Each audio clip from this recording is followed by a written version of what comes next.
ओम शांति 11/4/2022। आज की मुरली से मनन चिंतन। मुरली का गीत है आज की मुरली का, नैनहीन को राह दिखाओ प्रभु।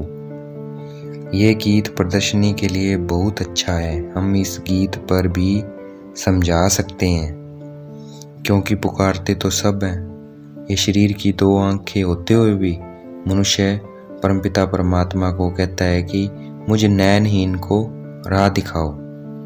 अर्थात हम मनुष्य स्थूल ये शरीर की आंखें होते हुए भी परमात्मा को पुकारते हैं कि हे प्रभु मुझे राह दिखाओ।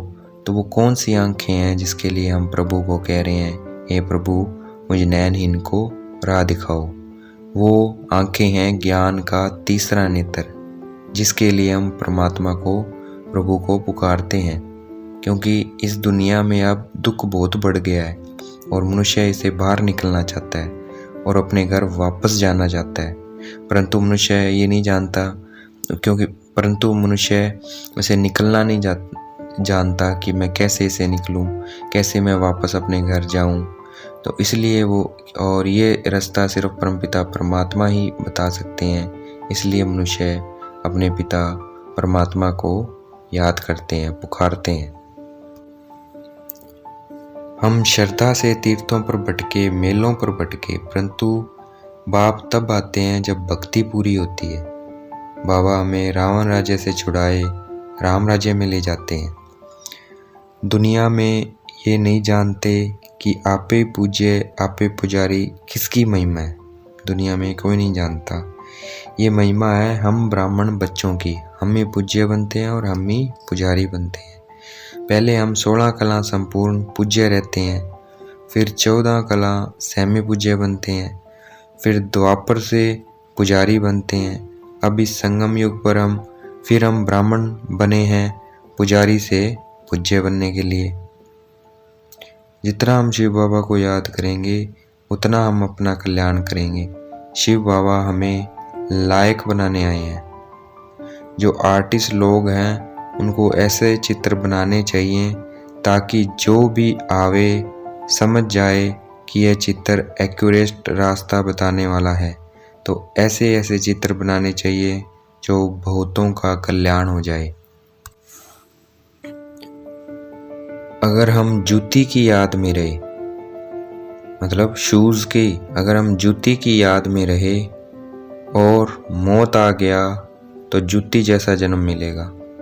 इसलिए हमें देह सहित सबको भूलना है, सिर्फ एक शिव बाबा को याद रखना है। शिव बाबा गरीब निवाज है, इसलिए गरीबों को जोरों से उठाता है और साहूकार कोटों में से कोई निकलता है। इस ईश्वरीय पढ़ाई का एम ऑब्जेक्ट है मनुष्य से देवता बनना। यह सच्चा सत्संग है। यह सच्चा सत्संग है। बाकी सब का संग है झूठ। हम खुद सच्चे बने तब हम अंधों की लाठी बन सकेंगे। हमें पुरुषार्थ करना है, ऐसे नहीं जो मिला सो ठीक है। पुरुषार्थ करेंगे तब ऊंच प्रारब्ध मिलेगी। बिगर पुरुषार्थ तो पानी भी नहीं मिलता। जब कोई मरता है तो कहते हैं स्वर्गवासी हुआ। इसका मतलब अभी मनुष्य नरकवासी है, क्योंकि स्वर्ग का ऑपोजिट नरक होता है। नरक में है तब तो स्वर्ग की कामना करते हैं। ये बात बड़ी युक्ति से सिद्ध कर बतानी है।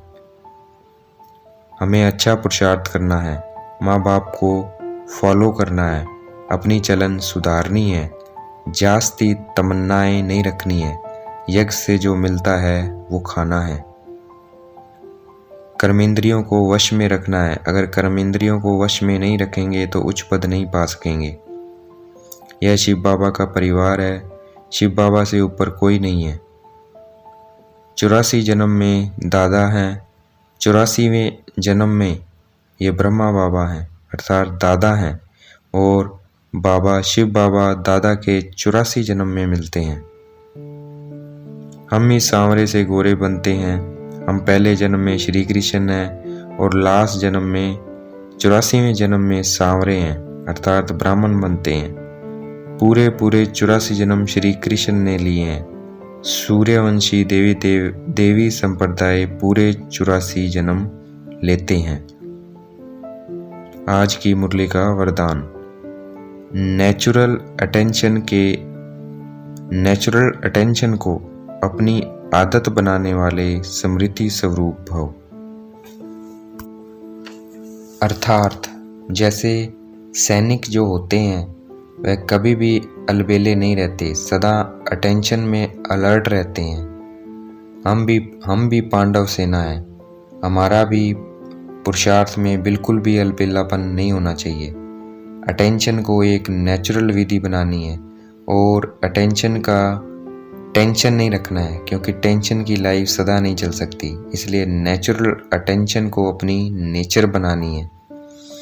अगर हम अटेंशन रखेंगे तो अपने आप ही स्मृति स्वरूप बन जाएंगे। विस्मृति अर्थात भूलने की आदत छूट जाएगी। तो इसलिए हमें अपने पे अटेंशन रखना है कि मैं ये शरीर नहीं हूँ, मैं एक आत्मा हूँ। और अपने कर्मेंद्रियों पे अटेंशन रखना है कि मैं क्या कर रही हूँ। देखना है अपने को आत्मा समझ के कि मेरी आंखें क्या कर रही है, मेरे कान क्या कर रहे हैं, मेरा मुख क्या बोल रहा है, मेरी टांगें क्या कर रही है। ये सब पे हमारी आत्मा की नज़र रहनी चाहिए। जितना हम आत्मा की इस पे अटेंशन रखेंगे उतने हम क्या बन जाएंगे, स्मृति स्वरूप बन जाएंगे। बाबा हमें अपने आप याद आएंगे। आज की मुरली का स्लोगन, स्वयं के स्वयं टीचर बनो तो सर्व कमजोरियां स्वत अपने आप समाप्त हो जाएगी।